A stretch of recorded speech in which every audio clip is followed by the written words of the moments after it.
Anyway, so we've got some great student congress slate of folks to share with us. So Andrew Romano, sorry, and then Chiara, Nava, Jeremy Johnson, and Maris Ferguson, and possibly Murryum Farooqi if she can join us. I think will be joining us later. I don't see her at this moment who will share with us, but could each of you just introduce yourself, tell us a little about yourself, and then we'll turn it over to you all. So I don't know who wants to start. What about you, Andrew? You want to start us off? President? Hi, everybody. I'm Andrew Romano. This is my 4th year at Oakland University. My majors are environmental science and political science, and then I have minors in history and music, and I'm the student congress president. I think that's great. Awesome. Thank you. Chiara, I'll go next. Yeah. Hi, I'm Chiara. This is my 4th year at OU. I am an environmental science major and I have a minor in GIS. I am the director of sustainability with OUSC, and that's about it. Thanks. She also does some work with sustainability in the leadership team too. Maris? Hi, everybody. I'm Maris Ferguson, and I'm the Student Activities Funding Board Chair, which is a bit related to OUSC.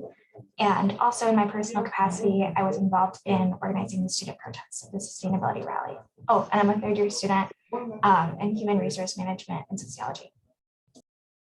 Awesome. Jeremy? Hi, everyone. I'm Jeremy. I am also a 4th-year student, major in political science, minor in philosophy. I'm the director of executive platform for Student Congress. Happy to be here. Awesome. Thanks. And our other person is Murryum Farooqi, who's the vice president for Student Congress. Is there anyone else that might be coming later? To note? Okay, I didn't think so. All right, well, I'm going to turn it over to you all because I know you guys have a little bit of presentation. So that just to give a little overview, they've got a presentation, but then we want to open it up. It's not long, so having a chance for some Q&A and discussions. We've got some questions we've got in our pocket, but we want to open up to everyone else first. So I'll turn it over to you guys. You should be able to share your screen. Is that Andrew, if you're doing that, or if it's someone else? I think it's going to be Maris. Okay. Is it Maris? I'll make you co-host. Thank you.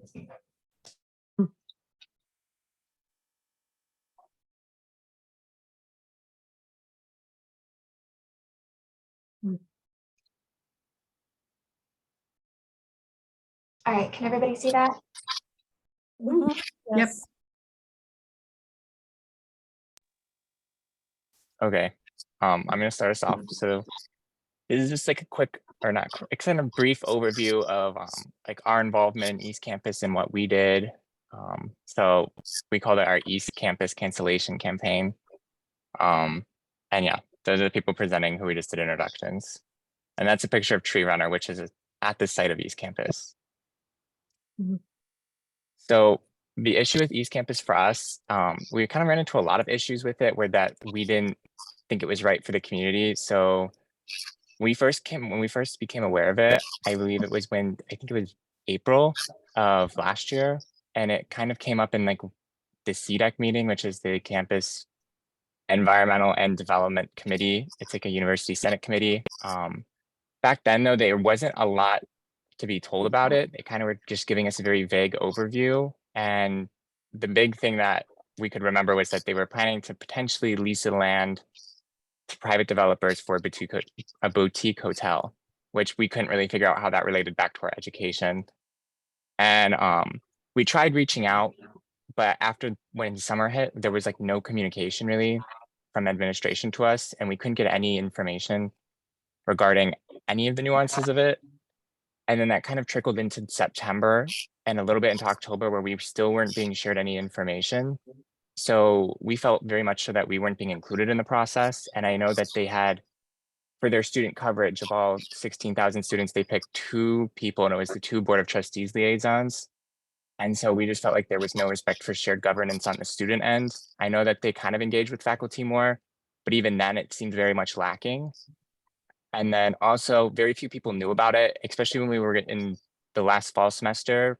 We were trying to figure out like, okay, like how do we get people to care about something? But no, that many people knew about it. And if you walked up to anyone really, and you said, oh, East Campus, they'd say, where's that? So that was something we really ran into a lot. And then they had sunk so much money already into it, and the money amount goes up. I think it was like finally like in the 200,000s, but at the time it was like 100,000.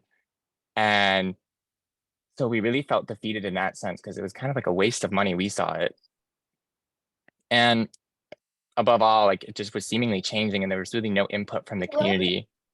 And it was kind of this big dichotomy because at one point you have Oakland saying, oh, we're doing all this for sustainability, but we weren't really seeing many actions. We were hearing a lot of words. So it was kind of frustrating to us.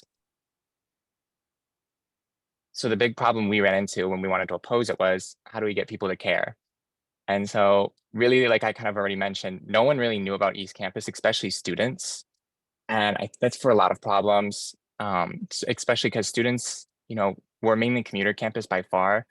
And so there's a lot of students who just drive to campus, go to class and go home. It's really hard to engage with a high number of students because of the setup of being a commuter campus. And in general, I think Oakland tends to be a less student engaged population. I think it's partly because of the campus culture, and so like school spirit isn't as strong as you would see at like MSU. In the past, when we've taken stances on projects, we've been labeled as like misinformation. I think it's just become a weapon to like stop people from being activists and stop people from speaking out against things. And we ran into this big problem that there was nothing really tangible to show students, especially early on in the process. Like, how do you tell a student about something that's an abstract thought? Like East Campus, they didn't give any specifics. Like they said it might be a hotel, it might be mixed retail development, it might be this, it might be that. And so in that sense, it was hard to like pin certain issues with it to present to people because the next day it could be changing, or the next day they could say, well, that's not for sure. And then obviously East Campus is very geographically isolated, especially for students on that side of campus. It's a lot of things like a golf course, there's Meadowbrook, there's like John Dodge, which no students ever go to. There's a lot of things that you wouldn't see a lot of students at. So students don't really see that part of campus and they don't really identify with that part of campus as much as if you would have something being built near the academic buildings. That'd be a whole different issue. And then the last thing was there was a budget deficit, especially in fall. They were talking about how they were cutting so much money because, you know, OU was going under and enrollment's declining and the state's population is getting older. So there's less people going to higher education. And so a lot of people are open to new ideas, I think. And a lot of people were like, well, you know, there is a budget deficit, so maybe this will help. So it was kind of hard to like position yourself against something that quote unquote is going to help the budget deficit. That makes sense. Next slide.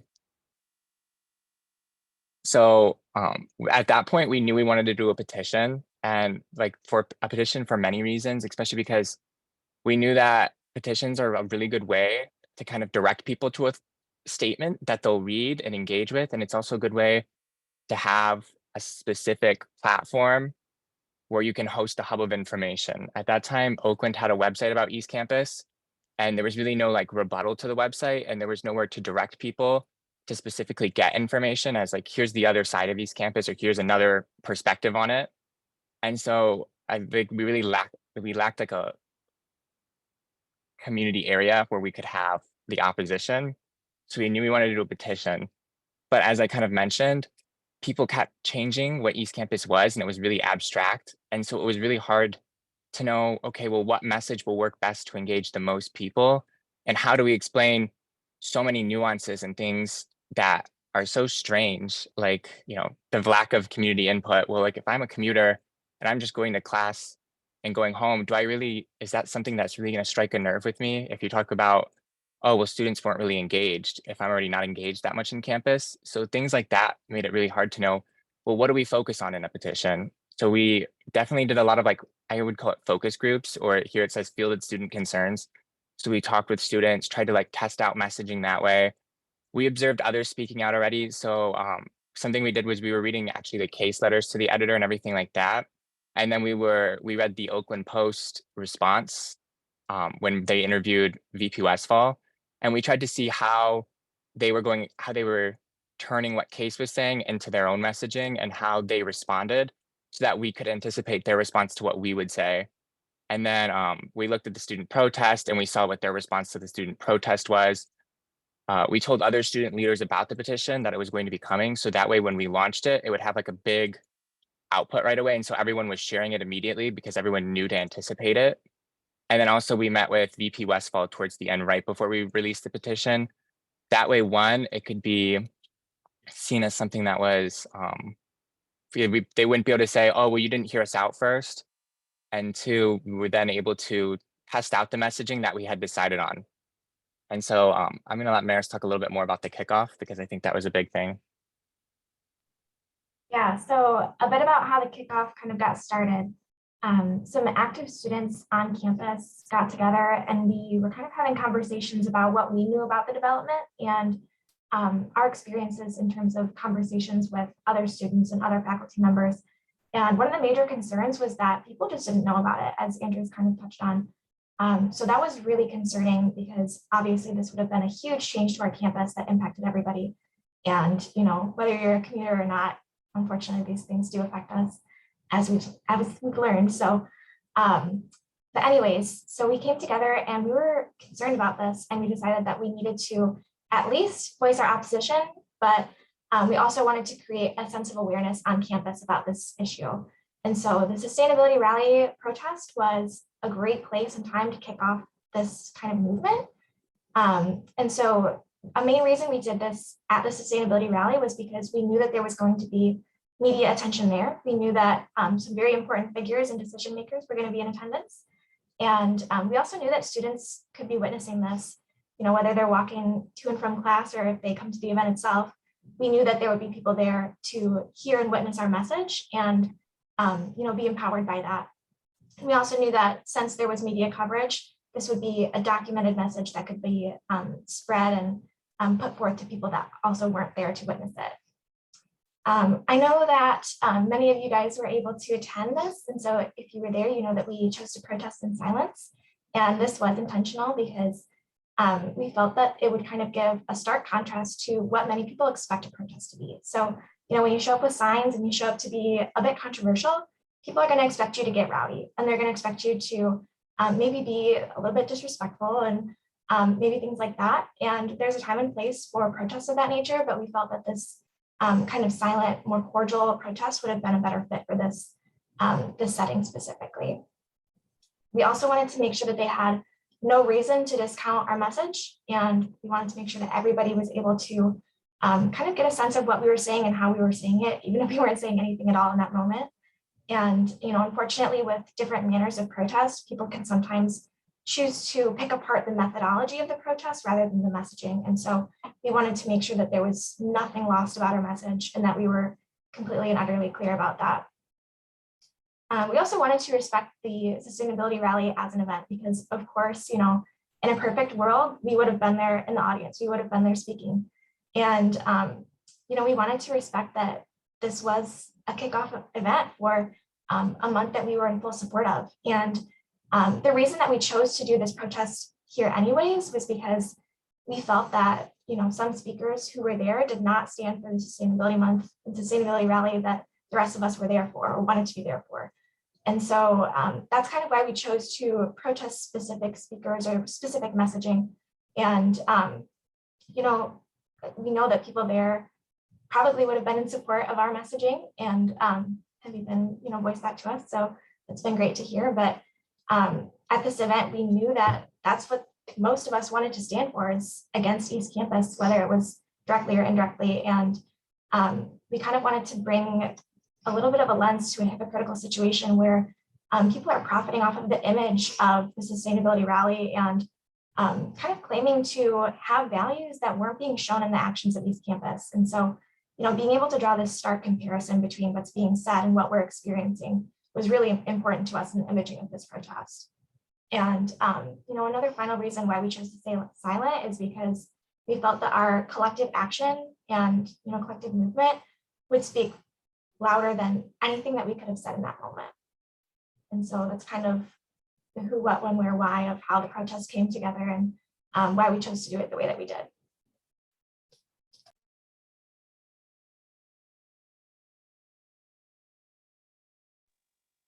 Okay.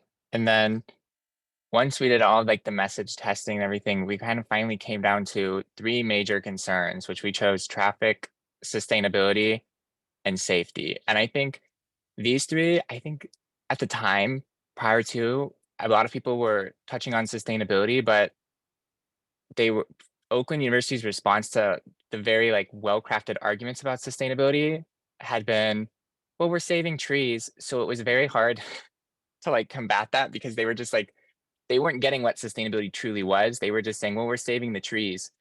So we tried to choose 3 things that we knew, like no matter what, whatever is built in a development is going to impact these 3 things. And it's going to have negative consequences for all these 3 issues. So that way, if they tried to change it and instead of a hotel, it was going to be apartments, or instead of like one grocery store, they make like a whole retail area, those kind of things. No matter what, all those things would still impact these 3 concerns. And that way the petition would kind of have a longevity to it, and our statement would have a longevity. And then we also chose to focus on 3 main topics, because when we were trying to go up to people, if we were trying to explain this to someone, I want to be able to rattle off like something very quick, like an elevator pitch, because like I said, we have a lot of commuters and stuff, and they don't have the time always to sit and talk to you for 10 minutes about the nuances of, well, here's what's going to happen to this specific thing. They want to hear, okay, traffic is going to be worse, sustainability is going to be impacted, and it's going to undermine safety. There's 3 very salient things we could say. And then I think in the introduction and in the conclusion, we kind of weave in the fact that they're not really including people, and that it's not really for students, and that, you know, they're kind of targeting a like a wealthy audience and things of that nature. And so then finally we were able to launch the petition, and we had a few different dates for it, but we wanted to make sure we started it on like a very specific time period. So we started on October 31st, which I believe was a Monday, because then we knew that people would be walking around campus for the next 5 days. We didn't want to start it on a Friday and then have people go home for the weekend, because there's a commuter campus and it's harder to engage with people over the weekend. So we wanted to give it the most uninterrupted space of time. So we posted it on a Monday. We quickly posted it to our social media, which I think Chiara will touch on in a bit. And we boosted it with other OU organizations. We made a lot of relationships, I think, in prior to, and we told a lot of people about it. So that way, when it was posted, it spread like wildfire on social media and things of that nature. And like I said, we kind of kept the points vague. We didn't want to touch too much on each point. And we hope that through letters to the editor, which would come next, we could flesh out more of the nuances of like, what does it mean for safety? What does it mean for specific pieces of sustainability? So people could seek those out if they were interested, but at least we had like a very reader friendly, not huge statement about the whole thing overall.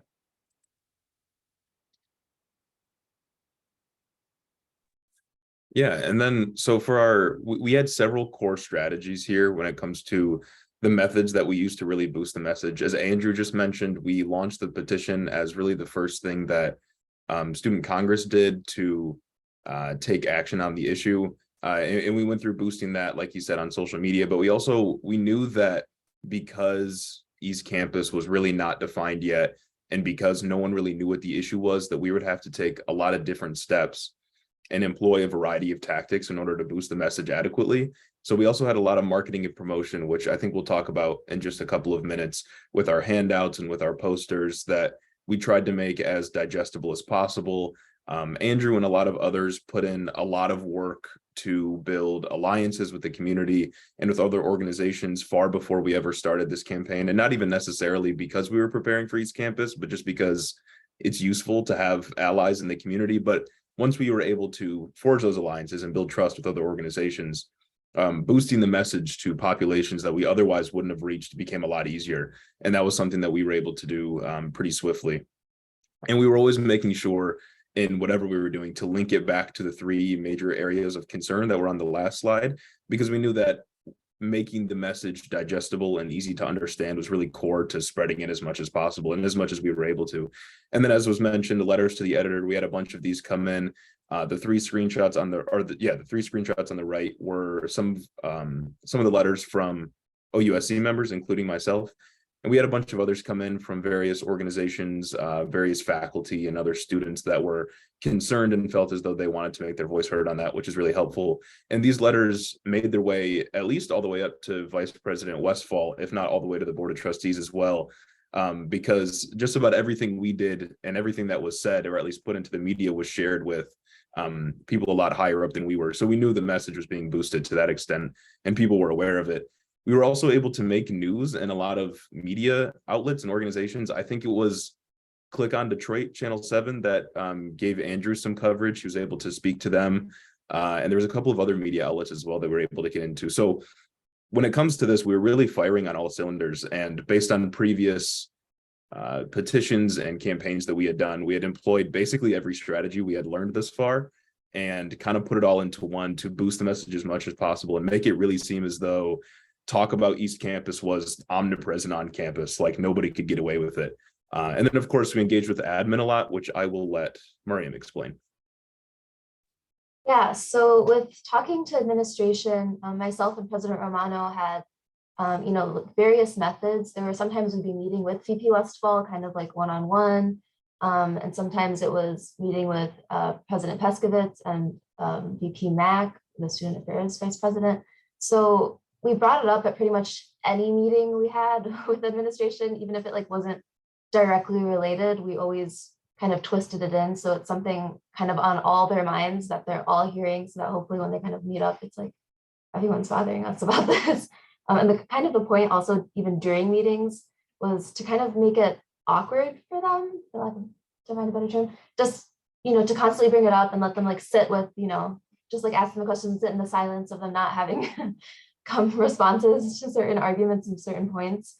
We brought it up at like the faculty Senate meetings when we were just talking about like funding the affordable course material initiative, and we'd like rope in East Campus by being like, they're not putting money towards this, but they're putting money towards this corner project. And so we just tried to bring it up again and again and really like shove it in their faces.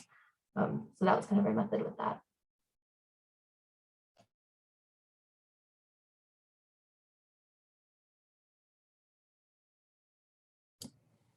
And as was mentioned earlier, once we had all the talking points that we wanted to have on our petition and on any other marketing handouts that we had, we took it to social media to spread the message, which we found to be very effective, if not the most effective way at spreading it.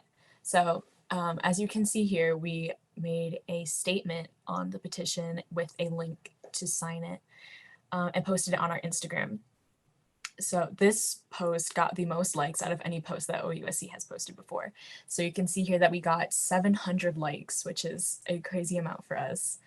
And then in our insights, you can see that it was shared 714 times, which is wild. So that means that either people they shared this post to their Instagram stories, which means that all of their followers can see it, or it was shared to other people in like a private message. So the fact that it was shared 714 times made it so that 7,289 accounts actually saw it. So that means that on 7,000 different accounts, this post showed up at least once on their page, whether they interacted with it or not. So that's what a huge catalyst to the amount of signatures that we got.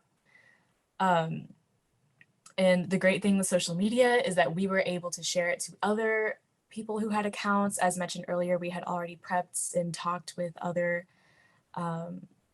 accounts, other organizations that this was going to be coming out, and we wanted their help in order to share the message. So we were able to immediately share it to those people, and then they were able to share it on their accounts as well, which is super handy.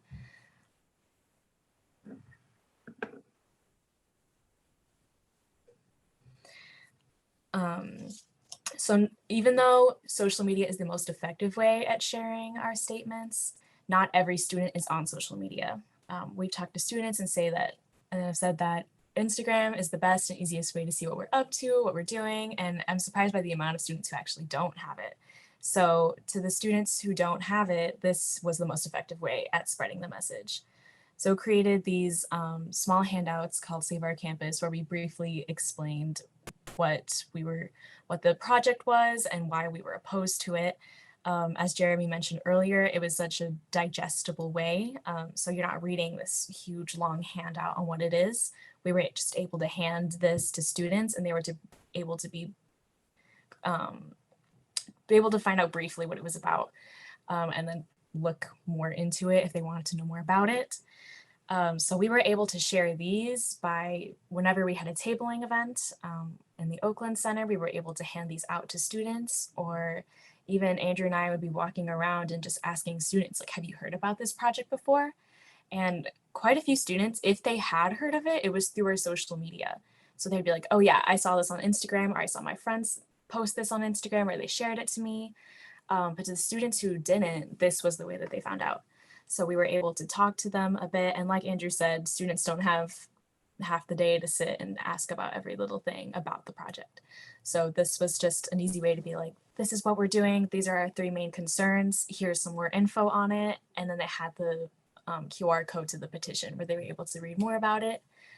And then we had these posters on the right here. So it was a more satirical approach to the project, but we were able to post these and hang them around in the OSI designated spaces around campus. So we hung them in every possible location that we were able to. So students, those are conveniently located by classrooms, and just in every building where students are hanging out, even if they're not always in the Oakland Center, this was a way for them to see it. So, and then on the left, we had kind of a, like I said, a satirical approach to what would our campus look like, and then to the natural landscape that we have now.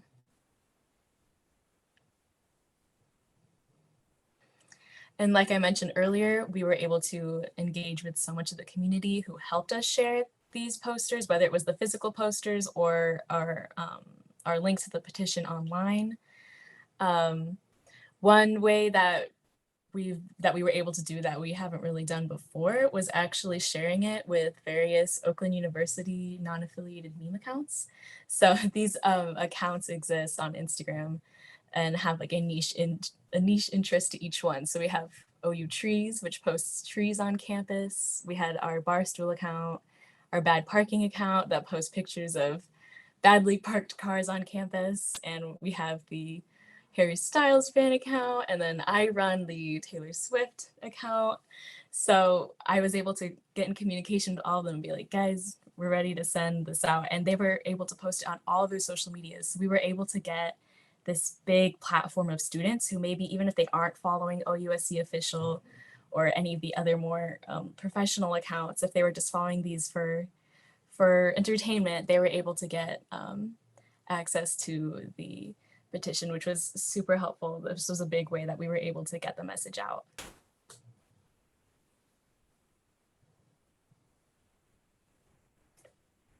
Okay, so I'm going to talk about the positive outcomes. I mean, I guess the biggest one that we all, the biggest outstanding one is we saved the woodland creatures. Sustainability was prioritized. We were able to, stop the board of trustees from doing something, which is like a wild thing to everyone, I think. But further than that, there were a few other, side positive outcomes that were still pretty important. We established a good precedent in terms of showing that Student Congress cares about sustainability, and not even that, like the whole OU community cares about sustainability. And kind of from now on, administration will kind of know that before anything they do, they'll have to kind of consider that, or if something isn't in line with sustainability, they'll know to realize that maybe they should rethink it or something like that, we got lots of students that were encouraged to join OUSC as a result of this. So many people were emailing us being like, I heard about ECD and that's why I want to join. And we're like about to hit our cap in terms of how many legislators we have. I just had a prospective legislator meeting this morning. There's constantly new people, and majority of them are joining because they heard about this success and we're excited by, being able to accomplish something and like kind of like a joint movement that was successful. We encourage the community to remain vigilant. So that's, I think a lot of healthy skepticism is a lot more common on campus now. Maybe some people, more like just accepting of like administration says this, because we're doing this, or can't change the BOT's mind. But I think with showing that you can change the BOT's mind, and that the fact that they decided not to do something kind of shows that what they say isn't always, you know, the only way to do something. So I feel like that was a really important thing that came out of this. And one of the last things is we established really good relationships with administration and faculty. And, you know, even if we had met with them before and things, we really, throughout this whole process, were emphasizing the fact that they didn't include students early on, and that, you know, that's something that won't really be accepted in the future. And so we kind of forced ourselves a seat on the table. And so, you know, and we've even seen that now with future things. They're starting to include us and like reach out to us more and make sure that we're involved on things from the beginning. And I think they even they brag about it sometimes with like proctoring or whatever, when they brought that up at first, like, we talked to Student Congress about this, like, don't worry. So it's nice to see that they are making a good effort to involve us in things. But again, at the end of the day, we're able to save the patch of land and all the creatures, the woodland creatures there. So that was a really, obviously, great positive outcome.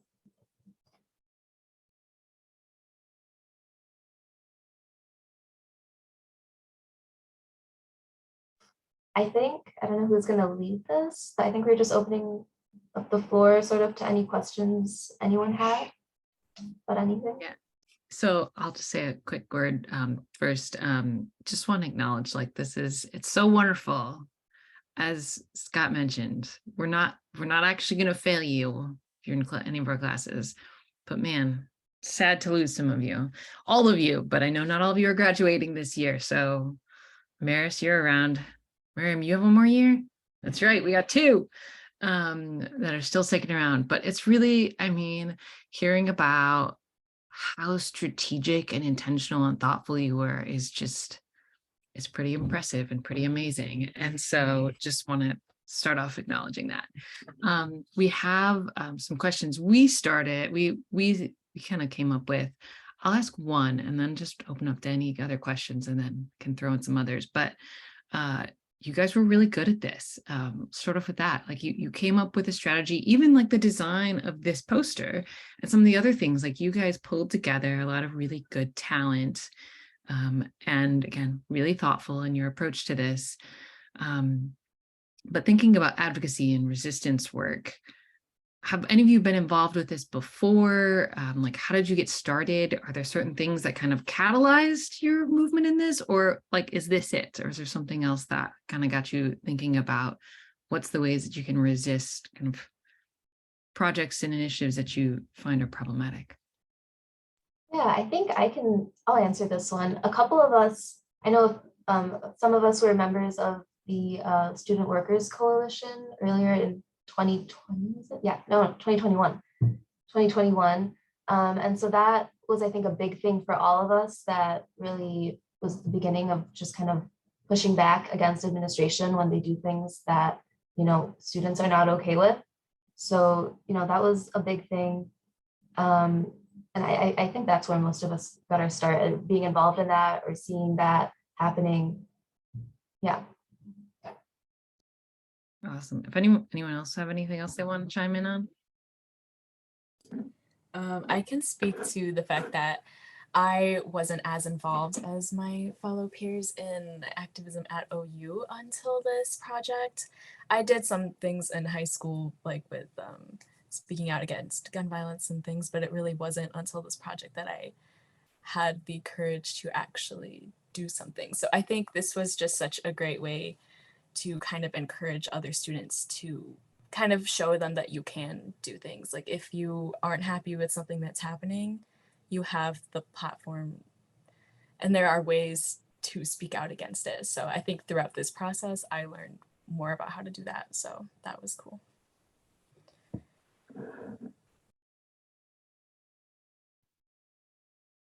Anyone else? All right. I'll say something. Go ahead.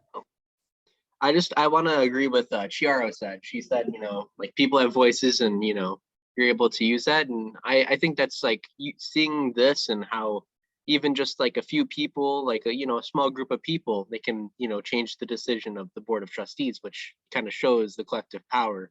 And I think it's important that people know that, because a lot of people think of themselves as, you know, single, but in groups, we're a lot more stronger. Yeah, I can add, I think it was Jeremy that mentioned at some meeting that like people, we've all kind of seen the board of trustees as like less of like a group and a board and more of like a force of nature.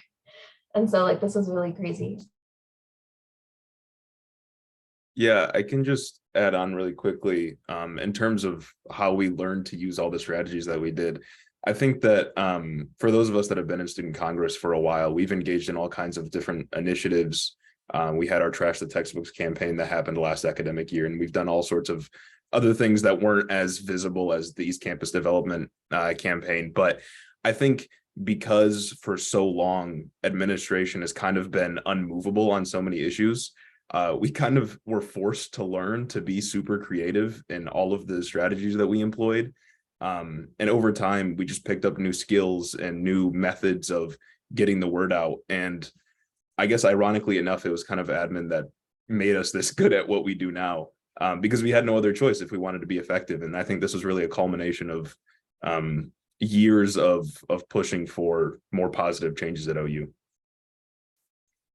Can I say something to that real quick? You know, after the initial elation of learning that development wasn't going to happen, I kind of went through some grief for a while. Like, what a colossal waste of time and resources. You know, I kind of want that year back. But after I'm seeing all these, you know, really useful skills and lessons that these guys have learned, you know, I'm realizing that wasn't a waste of time at all. What a unique facet contribution to their education at OU, and I'm sort of glad it happened in a weird kind of way. And also, you did a lot of work to Student Congress, and all of you just were presenting, right, to connect us all, right? That community organizing piece is actually pretty significant. I was going to say the same, because I know once I noticed how the students were moving, I said, they are the lead on this.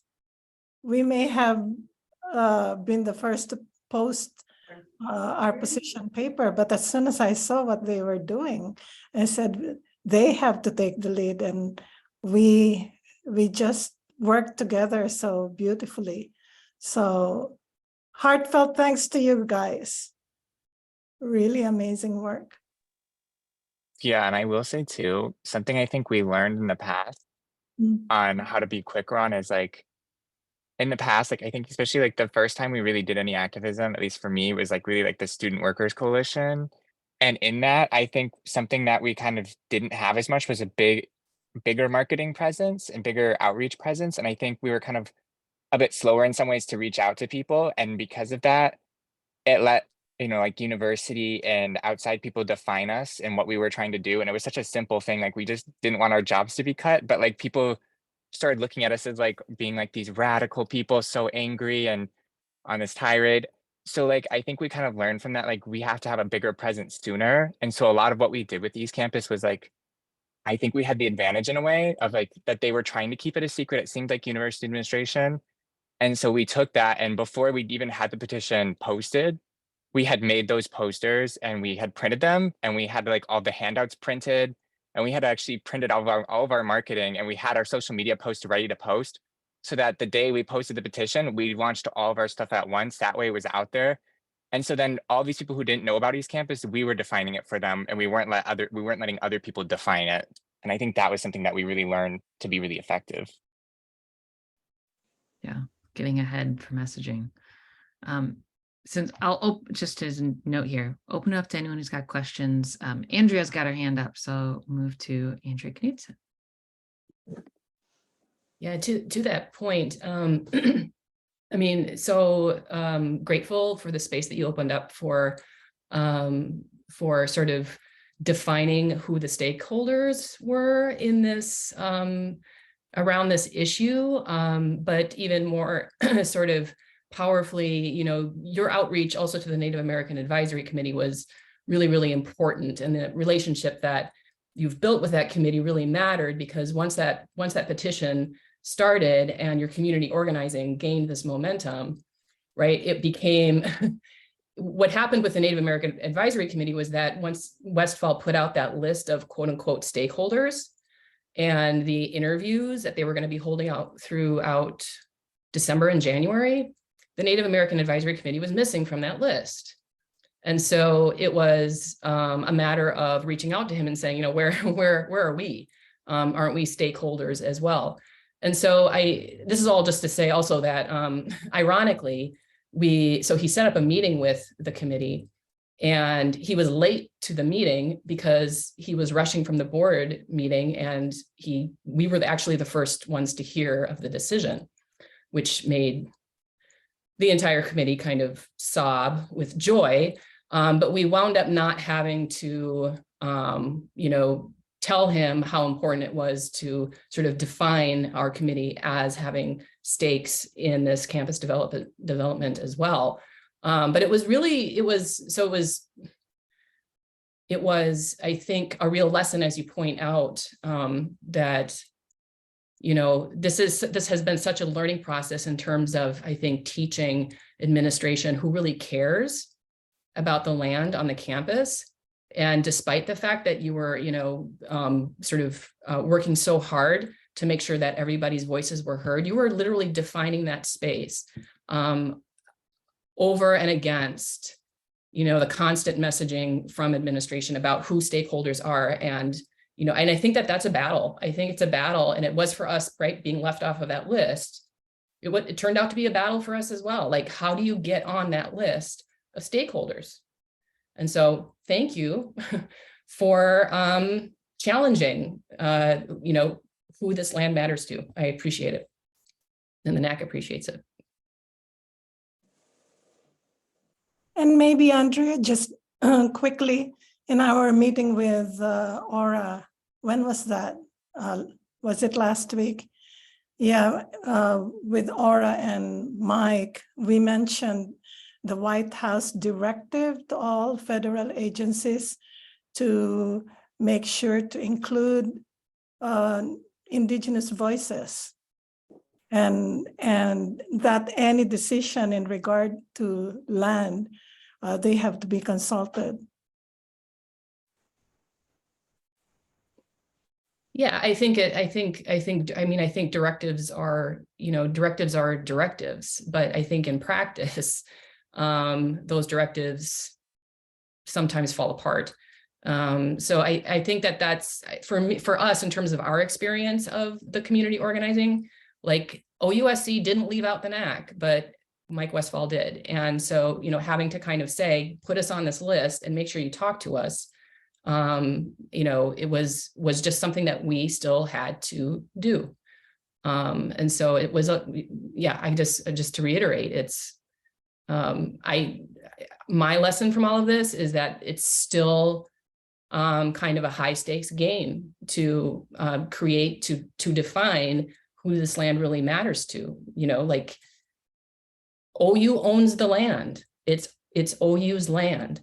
And within that kind of umbrella sort of definition of private ownership, you have to stake out, you know, various, as you did so well, you know, in the ways that you defined what those problems were going to be. That was so key in determining like how that development would impact a whole lot of people besides the owners of that land. And I think going forward, that's just a really important lesson to learn, that the messaging is important, because you have to be able to define, you know, a kind of a collective sort of vision for a piece of land that is more powerful than any kind of profit that can be gained from private ownership. So that's what you guys did in spades, and congratulations, and I mean, job well done. Well said. Alan, you've got your hand up. I do, thank you. And first, thank you for everyone for joining us this morning, this afternoon, and making time to be with us. And again, I'll reiterate what Andrea has just said. Congratulations on a really magnificent campaign that I think inspired us all. It's my job, though, to offer depression, so I'll do that as well, which is that remember that the board has only suspended consideration for development. So this could crop up again in the future, maybe near or distant. And just as you learned a great deal from your campaigning, always remember that the other side also learns. What they learn can be used against you in the future. So you also have to stay on top of your game. And for you, that means maintaining some sort of institutional memory of what you achieved. You know, Scott has pointed out the need to keep you here, but that's not going to happen. You're going to cycle out. It's really wonderful that some will remain, but we're going to have new faces. And for those who remain, it's really important to teach the lessons that you learned so that they're not lost. Oftentimes in campaigning, you win, then you sort of dissolve, but the other side continues to move, and then you're caught unawares, you're not prepared, and they have the jump on you.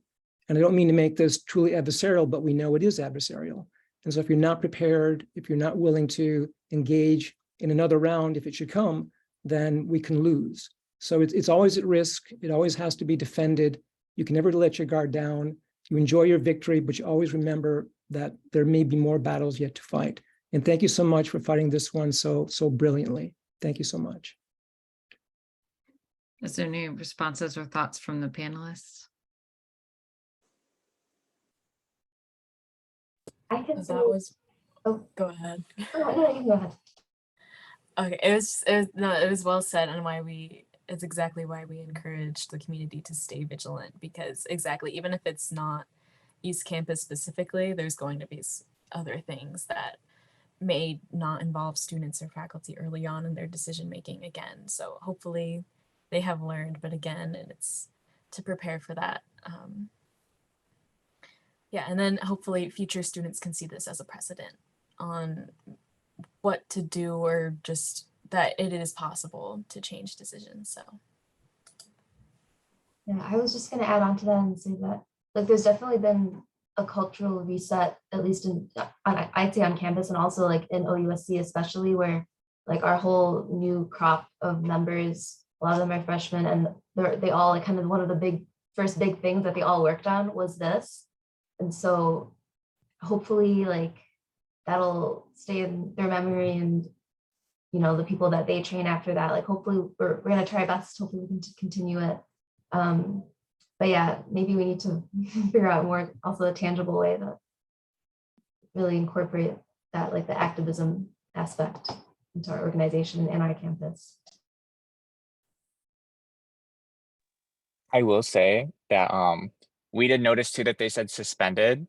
And so I think kind of part of it, because like I think one of the advantages we have as being students is we don't have to be as like professional, because it's like this isn't like quote unquote our job. It's more of like a hobby, you know, we're students. So we did kind of a little bit misinformation, be like, yeah, it's canceled. And in their statement, we said it was canceled, because then it just makes it more awkward for them if they try to do it again, because everyone thinks it's canceled now. And instead of, so we intentionally say it's canceled, even though it's really suspended, because I think it just makes it more awkward in the future for everybody if they try to redo a project that they canceled.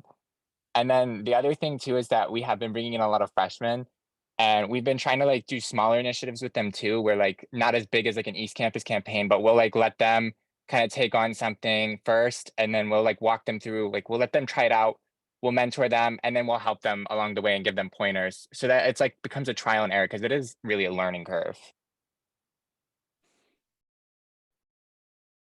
Awesome. Thank you all. Jim.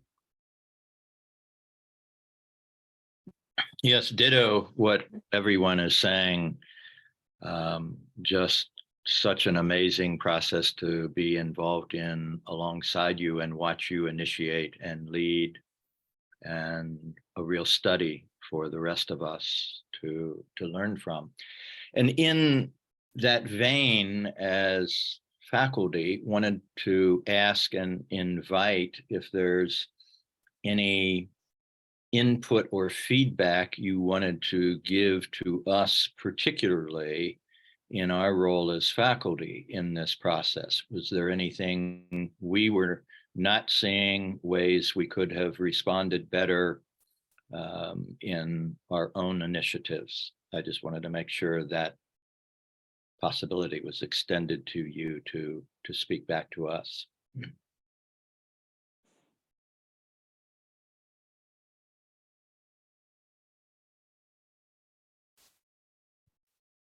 This is a safe space. Yeah, if no one else wants to answer that, I can try. I mean, I guess one thing I would think is important is just like always keeping intersectionality in mind and kind of keeping in touch with the students. And even it might not be directly like an environmental issue, but just keeping in touch with the groups of students that pay attention to what's going on around campus, because it can always become an environmental issue, or those will probably be the students that are, you know, going to be the most help when it is an environmental issue. So hopefully that continues to be the students in student Congress, but you know, no matter who they are. Yeah. Yeah.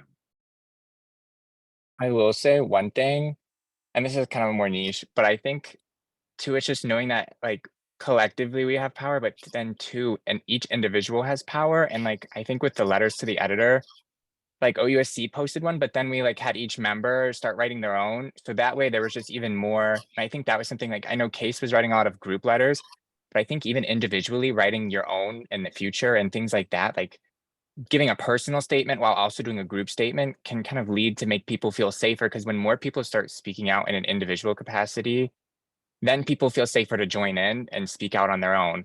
Where when a group speaks out, people can kind of hide behind the name of a group. I think there's power in both.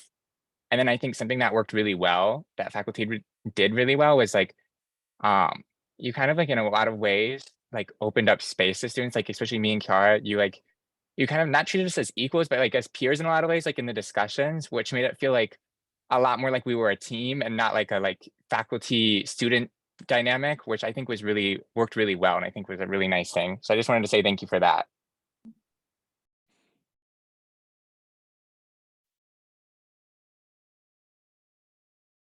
All right, thanks.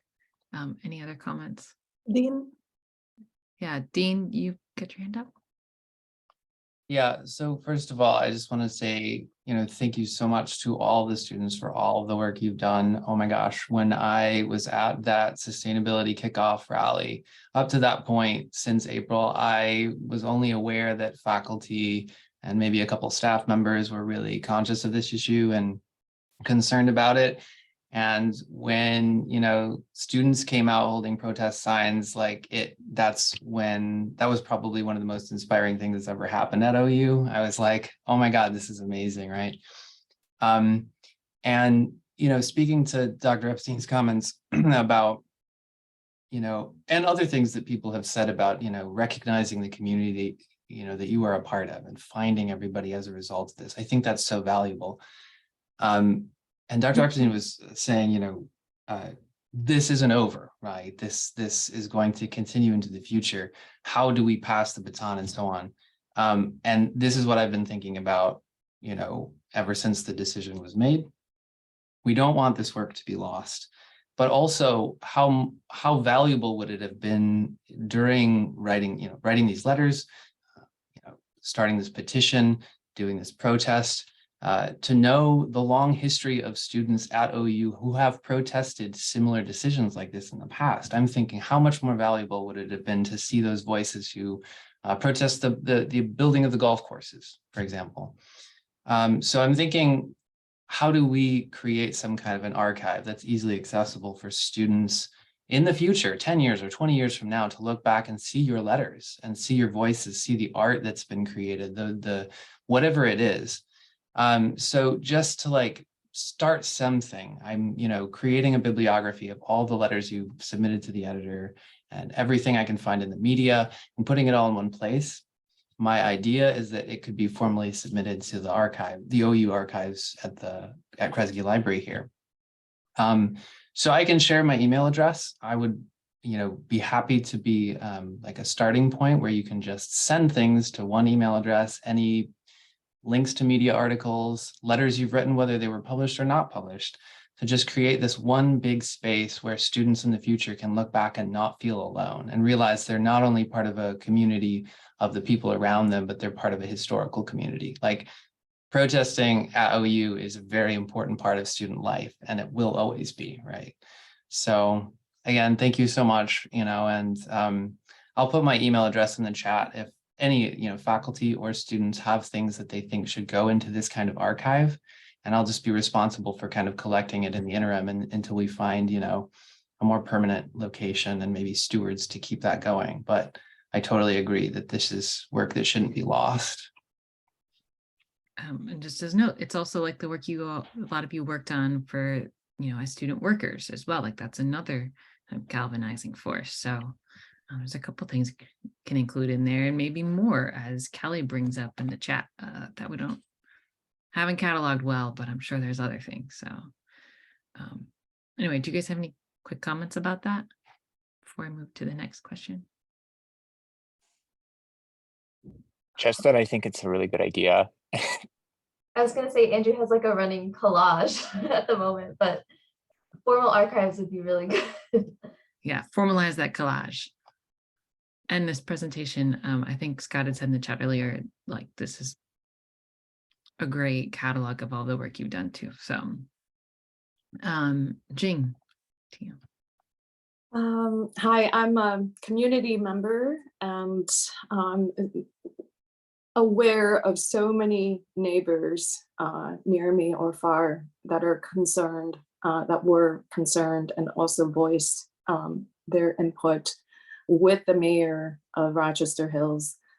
And at that meeting, there's this one question from the mayor that had made an impression on me.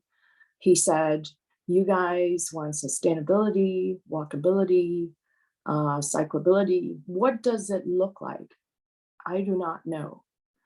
So just also as in response to all your comments before, I just wonder, is it possible, given the momentum of all different voice gathering, create this vision for those who aren't so sustainability oriented, to actually synthesize that vision, that ideal vision that is a collection or the essence of all how we feel, also how we had desired for the harmonization of the men's activity and nature.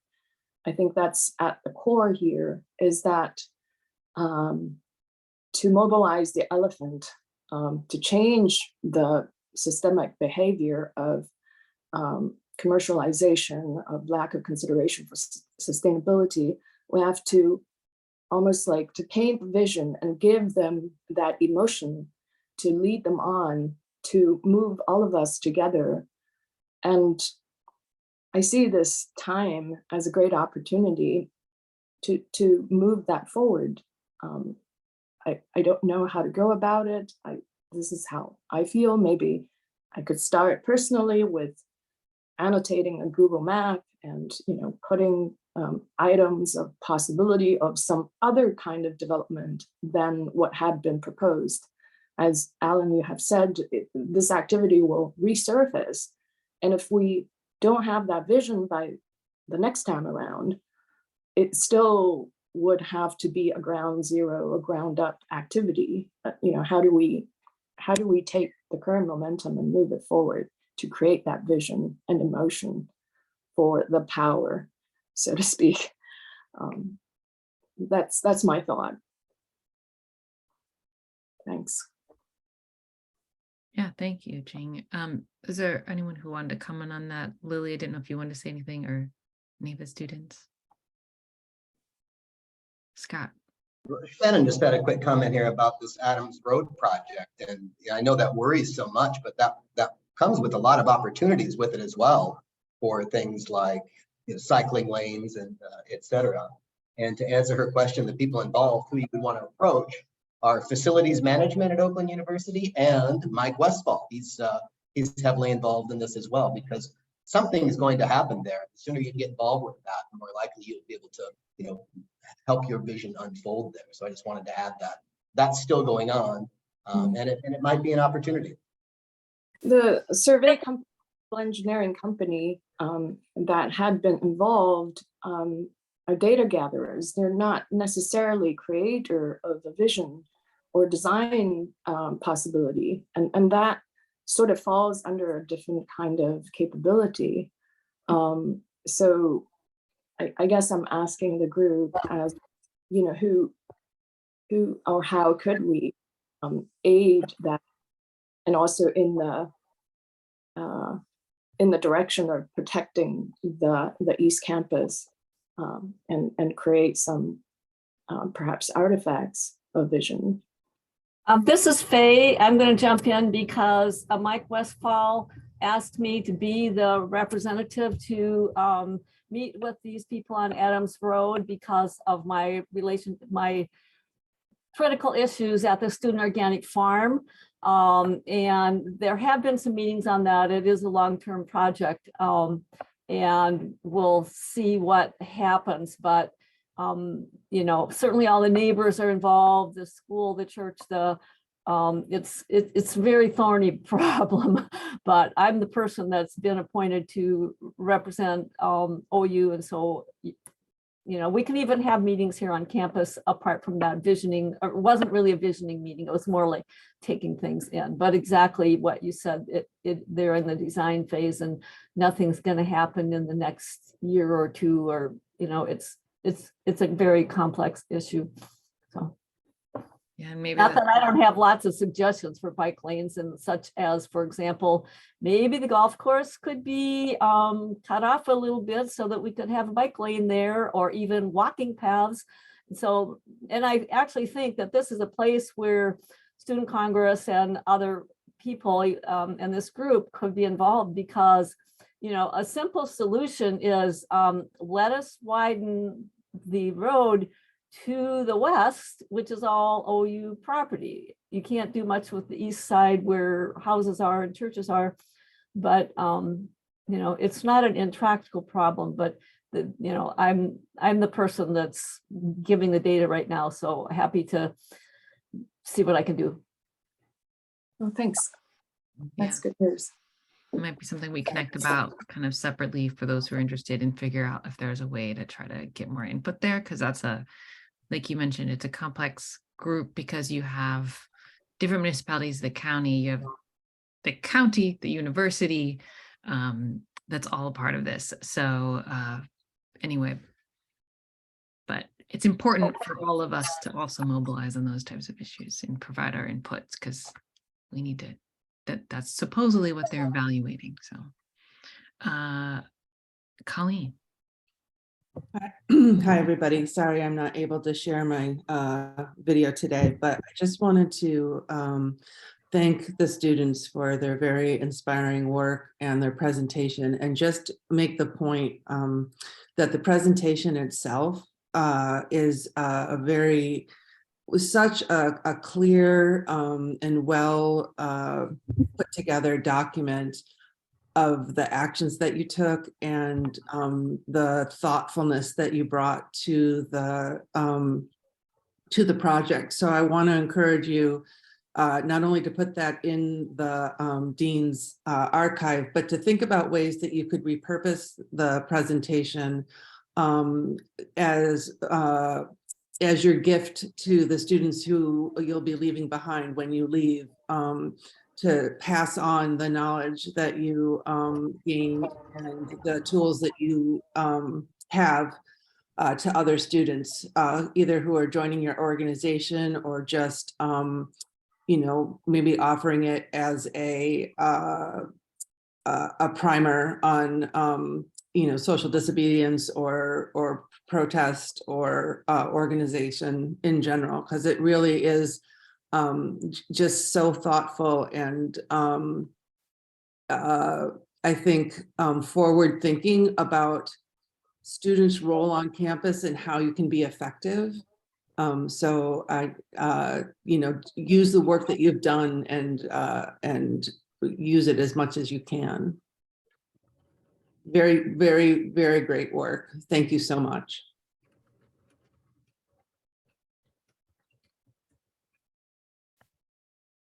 Thanks, Colleen. Faye, was there anything else you wanted to share, or was that mostly about the Adams Road Oh, project? no, sorry, I didn't lower my hand. It's all right, no worries. Was there any other questions, thoughts folks wanted to share with this group? We've got 7 more minutes or so. Mushgun. I'm not sure if we have other students here who are not already involved with the Student Congress, but just curious, because one of the common objections for students getting involved in activism is not having the time, just keeping on top of their studies, their academics. It's hard. How did you all manage doing all this work and then keeping on top of your courses?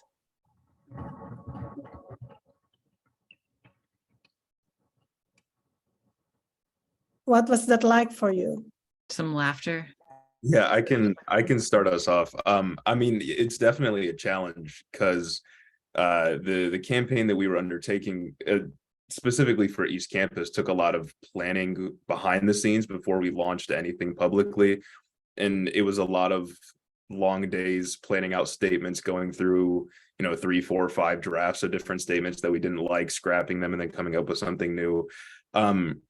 I think it just comes down to your individual ability to do time management sometimes. And also a big thing that I was really glad to see OUSC manage is just being able to trust people within your team to take on work that you can't complete on your own. Andrew had gotten really good at just delegating tasks to different people that were working on this issue. He would ask me to, write up something. He would ask Chiara to come up with something, and we would separate tasks really efficiently. Something that one person wouldn't have been able to do on their own. And that kind of interconnectedness within the team, I think, really allowed us to mobilize a lot better than we would have had we not known each other, had we not been working together. Taking a different approach to your question, I think towards the end, it started to get a bit more demanding of our time, especially once Andrew and I started getting involved more in the stakeholder committee and such, where it was hard to balance class and this at the same time, especially since like Andrew said earlier, it wasn't specifically our job to be representatives, but it was just the fact that we wanted to, there wasn't going to be student representation unless we chose to be there. So it was something that we had to make time for. I was going to miss my first class of the semester to go to the other stakeholder meeting. Like, it was just because I knew that it was just something that we needed to do at the time. So Yeah, I think what we got really good at is in a way team bonding, but we didn't really do team bonding like in practice. But I think we got really good at having a closer group, a smaller group within OUSC, that we all worked together really well, and we had worked together on other things, so that because obviously you can't do it all yourself. So we got really good at passing things off, or we work really well together, so we know systems that work and how each person works and what each person would be able to do separately. And then when somebody would come up with something, so when somebody finalized something, then we'd all look at it as a team, critique it, but nobody would get offended or anything, which I think is really helpful. And we'd fix the things and make it better. And so I think that definitely the teamwork. And then I think too, just having point people for different things, because obviously this couldn't have been our only thing we were working on, because especially me, in my role as student body president, you can't just focus on one thing or people get upset. So having Chiara there too, to be a point person to really focus on sustainability, has been really helpful, where I can touch base, help her out with things, but then also know that she can handle a lot of things herself. And so I think that was something that was really nice, being able to tag team on people's strengths. Yeah, and I think that also being able to mobilize with the community outside of OUSC and outside of our immediate circles was really beneficial to this, because, not only could we do, some dispersion among our team, but also we each have our own networks and our own people we connect with. And so being able to kind of delegate, not necessarily tasks in that way, but just, providing that information, and then people can take that where they want to. And so, a huge amount of work was just people talking and having discussions and informing students and informing each other. And so, that might not be as formalized, and, that gets to happen in those informal settings, and also, in classrooms when professors are speaking about it, or, in these kinds of meetings where specific groups are talking about it. So, mobilizing the entire community and even just starting conversations, just simple as that, is a huge majority of, that influential work. And so of course, we have tasks that we've done and been delegated to and all those sorts of things, but we really couldn't have done it without the mobilization of students and other organizations. Yeah, I can. Yeah. Oh, I was gonna say you, Andrew, are huge on that and like did so much in terms of like reaching out to external people, like even like summer, like all summer long, like just building all these different relationships and spending so much time with that. And I think Andrew is really like shocks everybody with his time management. We don't know how he does it. and I will say too, it was really effective to, after we had like a really good job of defining East Campus, and once we had like a really nice outline of like what our big things were, it was really easy to pass the baton to other people or we could, like, I would carry handouts in my backpack even, so that if I just like ran into somebody, it was like something really easy. Oh, you want to talk about East Campus? Well, here you go, in class or whatever. And so we were able to give like all of our members handouts too to keep in their backpacks. So just like you kind of equip people with the information they need to then also be an activist, which I think was really helpful. Great collective efficacy and community organizing examples. Sorry, I didn't want to cut anyone else off. Anyone else had anything else they were going to add? Annie. Panelists? Yeah, I'm just checking from the panelists. No, okay, Annie. Oh, hi. Hi, everybody. I am so impressed with the work you've all been doing, but I wanted to say a couple things. So some of our professors in the English department are teaching your letters to the editor and then having students in class write letters to the editor as well, just to practice. So you're inspiring students in lots of ways. And excuse me, in creative writing classes, we are now starting to work on having do something that Dean actually did in one of my classes, which was to write creatively about his experience on campus. And I know that the e-board has done that as well, the case e-board, but I did want to let you guys know that the English department through Jeff Insco, I don't think he's here, is hosting a climate change summit conference on campus on June 2nd, and that we invite you to participate because this is going to be so important. We're going to have like a kind of moth story hour where students will tell stories. So this is going to be something that we really hope you participate in because you're the leaders. This is your world. You're bringing us forward on all these issues. So we're really excited. And yes, I will put information on the chat in that. So yeah, please, contact me. Awesome, thanks, Annie. So we're nearing the end of our time, and I like to save time for any updates that folks might have to share those. But were there any quick last comments from the panelists? If you guys want to say anything as kind of final remarks, if you will.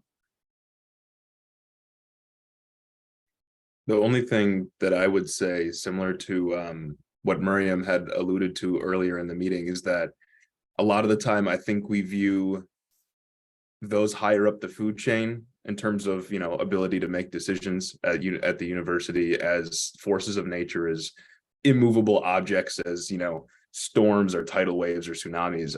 But they're individuals making decisions. They're people, human beings.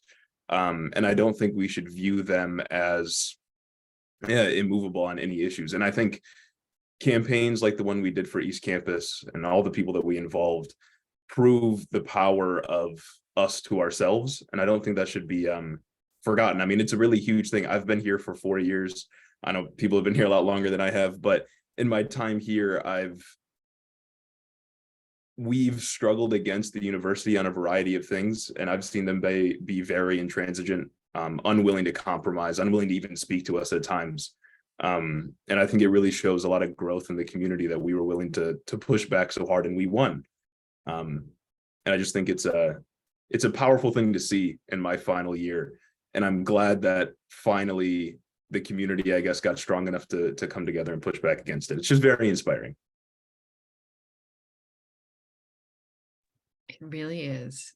Andrew, Maris, Murryum, or Chiara, do you have anything else you wanted to add? I was just I'll gonna, just, oh, I was gonna say thank you for you can having go. us, but Yeah, and I'll just add to that, kind of like dovetailing on what Jeremy said. A lot of it, I think, is just like the power of organizing. And I think the power of numbers really comes to mind for me, where it's like people, I think, especially when it comes to authority figures, people are worried like, oh, like, will this be used negative against me? Like, especially with students, like, it's like when a student speaks out, they're worried that like, oh, will this be like held against me? And sometimes it is, if I'm being honest. And so I think the power of numbers really protects other people and then lets people join into activism. So I would just really stress the collective action of it all.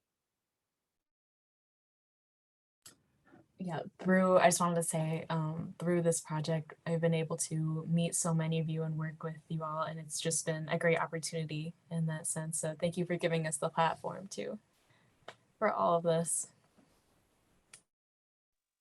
And then just one more thing, because I just remembered it. I think a lot of times too, people think they see like officials and they think authority figures and they think they're like, you know, like a force of nature, like everyone else was mentioning, and these like super skilled people. But like, I think there's a lot of times where we were like out marketing the marketing department, especially on this, like, it's like, they're not as good as you think they are. And you can oppose them, that. Mhm. Yeah, you guys did. I mean, truly, like as everyone has already articulated in the chat, in verbally here, like you guys did amazing work, and we're grateful, one, that you guys were up for sharing this with all of us today, because I think we all can learn from what you've done, but also just impressed and grateful for the work that you did on mobilizing, on kind of opposing the East Campus development project. So thank you for all of that, and thanks for sharing with us today. It just sounds very paltry compared to what you did, but really it's just really impressive. So thank you.